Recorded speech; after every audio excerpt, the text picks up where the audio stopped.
मच्छर मतलब गर्मी आते ही ये भिनभिनाहट शुरू। हम सोचते हैं बस परेशान करते हैं, काट लेते हैं। पर क्या ये बस इतनी सी बात है? जो जानकारी हमारे पास है वो बताती है कि ये छोटे से जीव जानलेवा भी हो सकते हैं। हर साल लाखों मौतें। तो आज जरा इसी पर बात करते हैं।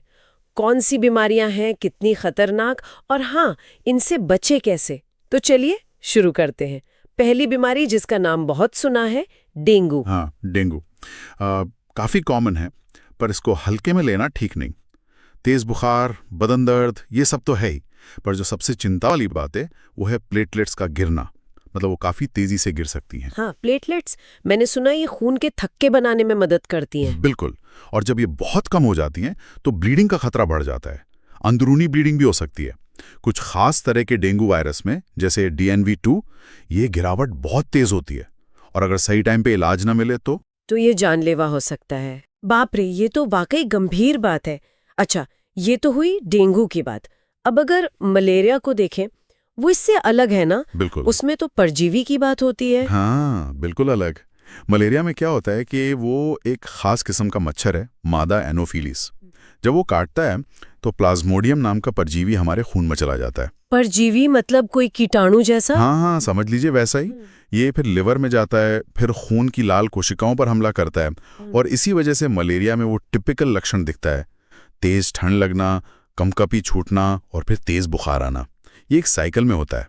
अच्छा, वो ठंड लगकर बुखार आना मलेरिया की पहचान है। हाँ, और ये बच्चों और बुजुर्गों के लिए ज़्यादा खतरनाक हो सकता है, क्योंकि उनकी इम्यूनिटी थोड़ी कमज़ोर होती है ना, तो उनमें कॉम्प्लिकेशंस जैसे एनीमिया या ऑर्गन फेलियर का रिस्क बढ़ जाता है। सतर्क रहना बहुत ज़रूरी है। मतलब मच्छर तो वही है, पर बीमारियां और उनके असर बिल्कुल जुदा। अब तीसरी बीमारी है चिकनगुनिया। इसके बारे में कहते हैं कि जोड़ों का दर्द बहुत भयानक होता है। ओहो, चिकनगुनिया का दर्द? हाँ, वो इसकी सबसे बड़ी पहचान है। असहनीय दर्द, खासकर हाथ पैरों के छोटे जोड़ों में। जानकारी यही बताती है कि दर्द इतना तेज होता है कि मतलब हिलना डुलना तक मुश्किल हो जाता है। इतना ज्यादा? हाँ, बुखार तो शायद कुछ दिन में चला जाए, पर ये जोड़ों का दर्द ये महीनों तक रह सकता है। कुछ मामलों में तो सालों तक भी। ऐसा लगता है कि वायरस शायद सीधे जोड़ों के टिश्यूज को ही अफेक्ट करता है, जिससे इतनी लंबी सूजन और दर्द रहता है। महीनों या सालों तक दर्द? ये तो मतलब जिंदगी कितनी मुश्किल हो जाती होगी। बिल्कुल। रोजमर्रा के काम करना, चलना फिरना, सब कुछ प्रभावित होता है। ये सब सुनकर तो लगता है कि इन मच्छरों से बचना कितना ज्यादा जरूरी है। तो सवाल यही है कि बचा कैसे जाए, क्या उपाय हैं? स्रोत कुछ बताते हैं। ये है कि उपाय मुश्किल नहीं है, बस थोड़ी जागरूकता और आदत की बात है। सबसे पहला और सबसे असरदार, खासकर मलेरिया वाले इलाकों में, रात को सोते समय मच्छरदानी जरूर लगानी चाहिए। मच्छरदानी, हाँ, ये तो पुरानी और कारगर तकनीक है। बिल्कुल।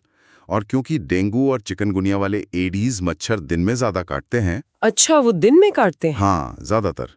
तो दिन में भी सावधानी बरतनी है, जैसे शाम के वक्त या बाहर जाते समय पूरी बाजू के कपड़े पहनना।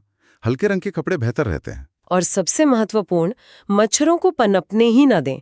घर के आसपास पानी जमा ना होने दें, कहीं भी, कूलर में, गमलों के नीचे, पुराने टायरों में। हाँ, वो रुके हुए साफ पानी में ही पनपते हैं ना ये एडीज वाले। सही कहा, साफ पानी में। तो पानी जमा ना होने देना बहुत जरूरी है। और हाँ, मच्छर भगाने वाली क्रीम या स्प्रे, वो भी एक एक्स्ट्रा प्रोटेक्शन देते हैं। ठीक है, मतलब मच्छरदानी, पूरी बाजू के कपड़े, पानी जमा ना होने देना और रिपेलेंट क्रीम, ये मुख्य उपाय हो गए। हाँ, ये छोटे छोटे कदम मिलकर बड़ा फर्क ला सकते हैं। बचाव ही सबसे अच्छा तरीका है। तो हमने देखा कि डेंगू, मलेरिया, चिकनगुनिया, ये बीमारियां सिर्फ बुखार या दर्द तक सीमित नहीं हैं, ये काफी गंभीर हो सकती हैं। पर अच्छी बात यह है कि थोड़ी सी सावधानी, जैसे मच्छरदानी लगाना, साफ सफाई रखना, रिपेलेंट इस्तेमाल करना, इनसे बचा जा सकता है। जागरूकता और बचाव, यही कुंजी है। बिल्कुल सही कहा। और यहाँ एक बात और सोचने वाली है। हम अपने लेवल पर तो बचाव करते ही हैं, लेकिन एक समाज के तौर पर, मतलब कम्युनिटी लेवल पर, हमारी क्या जिम्मेदारी बनती है? आस पड़ोस में पानी जमा ना होने देना, या प्रशासन जो फॉगिंग वगैरह करता है। मतलब व्यक्तिगत कोशिशों के साथ साथ ये सामूहिक प्रयास कितने जरूरी हैं, है ना? और इसमें हम और क्या बेहतर कर सकते हैं, ये सोचने वाली बात है।